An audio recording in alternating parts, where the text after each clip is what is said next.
कृपया हमारे चैनल को ज़रूर सब्सक्राइब करें और इस कहानी को अंत तक सुनें। हर हर महादेव दोस्तों, ओम नमः शिवाय। सावन के इस पावन महीने में हम आपको श्री शिव महापुराण पूर्ण रूप से सुनाने जा रहे हैं। इस वीडियो के माध्यम से हम आपको श्री शिव महापुराण के प्रथम खंड पूर्वार्ध प्रथम विद्वेश्वर संहिता का 8वां अध्याय सुनाने जा रहे हैं। इस अध्याय में हम भगवान शंकर द्वारा ब्रह्मा और केतकी के पुष्प को श्राप देना और पुनः अनुग्रह प्रदान करना, इसके बारे में सुनेंगे। तो आइए सुनते हैं श्री शिव महापुराण के विद्वेश्वर संहिता के 8वें अध्याय को। नंदकेश्वर बोले, तद उपरांत महादेव शिवजी ने ब्रह्मा के गर्व को मिटाने की इच्छा से अपनी भ्रकुटी के मध्य से भैरव नामक एक अद्भुत पुरुष को उत्पन्न किया। उस भैरव ने रणभूमि में अपने स्वामी शिवजी को प्रणाम करके पूछा कि हे प्रभु, आप शीघ्र आज्ञा दें, मैं आपका कौन सा कार्य करूं? शिवजी बोले, हे वत्स, ये जो ब्रह्मा हैं वे इस सृष्टि के आदि देवता हैं। तुम वेग पूर्वक तक्षीण तलवार से इनकी पूजा करो, अर्थात इनका वध कर दो।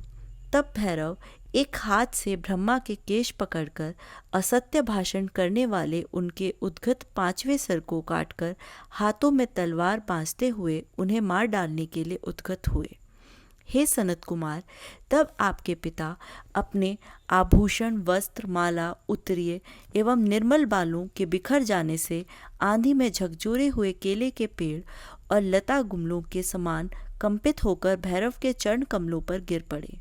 हे तात, तब ब्रह्मा की रक्षा करने की इच्छा से कृपालु विष्णु ने मेरे स्वामी भगवान शंकर के चरण कमलों को अपने अश्रु जल से भिगोते हुए हाथ जोड़कर इस प्रकार प्रार्थना की, जैसे एक छोटा बालक अपने पिता के प्रति टूटी फूटी वाणी में करता है।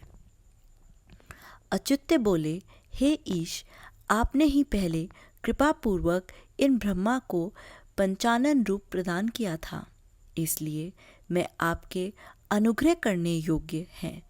इनका अपराध क्षमा करें और इन पर प्रसन्न हों। भगवान अच्युत्य के द्वारा इस प्रकार प्रार्थना किए जाने पर शिवजी ने प्रसन्न होकर देवताओं के सामने ही ब्रह्मा को दंडित करने से भैरव को रोक दिया। शिवजी ने एक सर से विहीन कपटी ब्रह्मा से कहा, हे ब्राह्मण, तुम श्रेष्ठता पाने के चक्कर में शठेश्वत को प्राप्त हो गए हो, इसलिए संसार में तुम्हारा सत्कार नहीं होगा और तुम्हारे मंदिर तथा पूजन उत्सव आदि नहीं होंगे। ब्रह्मा जी बोले, हे महाविभूति संपन्न स्वामिन, आप मुझ पर प्रसन्न होइए। मैं आपकी कृपा से अपने सिर के काटने को भी आज श्रेष्ठ समझता हूँ। विश्व के कारण विश्वबंधु, दोषों को सह लेने वाले और पर्वत के समान कठोर धनुष धारण करने वाले अब भगवान शिव को नमस्कार है। ईश्वर बोले, हे वत्स, अनुशासन का भय नहीं रहने से यह सारा संसार नष्ट हो जाएगा। अतः तुम दंडनीय को दंड दो और इस संसार की व्यवस्था चलाओ। तुम्हें एक परम दुर्लभ वर भी देता हूँ, जिसे ग्रहण करो। अग्निहोत्र आदि वैतानिक और गृह यज्ञों में आप ही श्रेष्ठ रहेंगे। सर्वांगण पूर्ण और पुष्कल दक्षिण वाला यज्ञ भी आपके बिना निष्फल होगा। तब भगवान शिव ने झूठी गवाही देने वाले कपटी केतकी पुष्प से कहा, अरे षट केतक, तुम दुष्ट हो, यहाँ से दूर चले जाओ। मेरी पूजा में उपस्थित तुम्हारा फूल मुझे प्रिय नहीं होगा। शिवजी द्वारा इस प्रकार कहते ही सभी देवताओं ने केतकी को उनके पास से हटाकर अन्यत्र भेज दिया। केतक बोला, हे नाथ, आपको नमस्कार है। आपकी आज्ञा के कारण मेरा तो जन्म ही निष्फल हो गया। हे तात, मेरा अपराध क्षमा करें और मेरा जन्म सफल कर दें।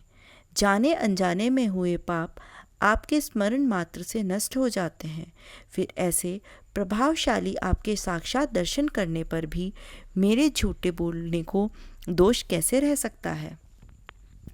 इस सभा स्थल में केतक पुष्प के इस प्रकार स्तुति करने पर भगवान सदाशिव ने कहा, मैं सत्य बोलने वाला हूँ। अतः मेरे द्वारा तुझे धारण किया जाना उचित नहीं है, किंतु मेरे अपने ही विष्णु आदि देवगण तुम्हें धारण करेंगे और तुम्हारा जन्म सफल होगा। मंडप आदि के बहाने तुम मेरे ऊपर भी उपस्थित रहोगे। इस प्रकार भगवान शंकर ब्रह्मा, विष्णु और केतकी के पुष्प पर अनुग्रह कर सभी देवताओं से स्तुत होकर सभा में सुशोभित हुए। इस प्रकार श्री शिव महापुराण के अंतर्गत प्रथम विद्वेश्वर संहिता में शिव की कृपा का वर्णन नामक 8वां अध्याय पूर्ण हुआ। हर हर महादेव। ओम नमः शिवाय। आज की इस वीडियो में बस इतना ही। आपको ये वीडियो कैसी लगी आप हमें कमेंट में ज़रूर बताएं और अपने दोस्तों के साथ ज़रूर शेयर करें। हमारे चैनल को भी सब्सक्राइब कर लें। फिर मिलते हैं किसी नई वीडियो के साथ। तब तक के लिए धन्यवाद।